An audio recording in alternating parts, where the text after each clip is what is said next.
کہ جس نے آج اتنی بڑی ہستی کے جشن میں شرکت کا موقع ہے، اور آپ سب کو مبارکباد پیش کرتا ہوں کہ سرزمین،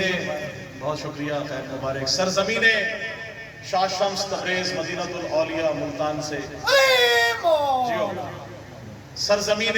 بی بی پاک دامن تک یہ راستہ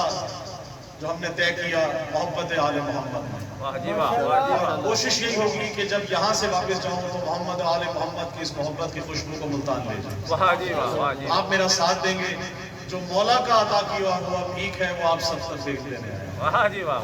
مل کے انشاءاللہ مانگیں گے مولا سے 10 سے 15 منٹ کی حاضری کی ایک اور جگہ پڑھنا ہے۔ آپ سب نے بہت خوبصورت سماعت کیا، ماشاءاللہ قاسم علی یوسف ملتان سے، خوبصورت مرتبت اور نوحہ خان، بہت پیارا نام ہمارا، تو اسد زیدی صاحب کا شکریہ، جعفری صاحب کا، جنہوں نے مجھے یہ موقع دیا کہ میں آپ کے سامنے آج مولا کا ثنا پیش کروں۔ تو اب کوشش ہوگی جلدی جلدی مختصر ترین وقت میں زیادہ سے زیادہ کلام آپ تک پیش کر سکوں۔ بہت خوبصورت پڑھنے والے میرے پاس موجود ہیں، بلند صلوات پڑھیے، میں اپنے کلام کا آغاز کروں۔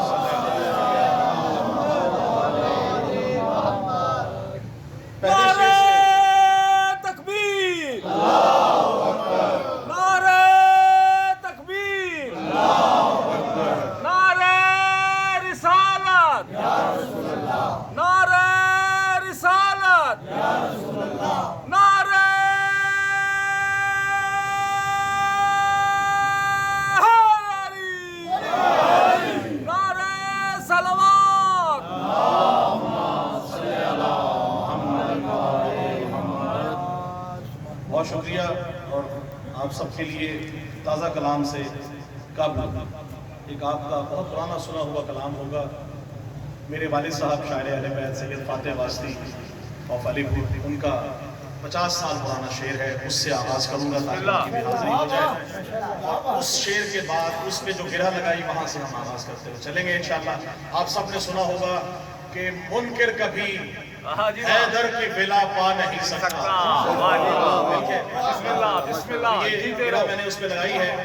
ان کا شعر جو تھا وہ کیا ہے کہ ہر شخص نہیں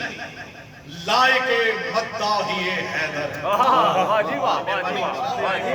ہر شخص نہیں لائق مداحی حیدر، اغیار کو یہ طرز کلام آ نہیں سکتا، اغیار کو یہ طرز کلام آ نہیں سکتا، اور مر جائے منافق نہ پکارے گا علی کو، ناپاک زبانوں پہ یہ نام آ نہیں سکتا۔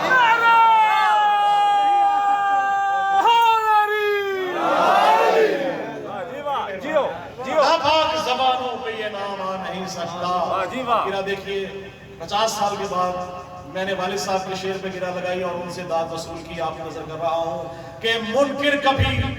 حیدر کی ولا پا نہیں سکتا، منکر کبھی حیدر کی ولا پا نہیں سکتا، حیدر سا کوئی دوسرا وہ لا نہیں سکتا، حیدر سا کوئی دوسرا، چاہتے مصرے میں نتیجہ دیکھئے گا، حیدر سا کوئی دوسرا وہ لا نہیں سکتا، اور جس جسم پہ شبیر کے ماتم کے نشاں ہو، وہ جسم جہنم میں کبھی جا نہیں سکتا۔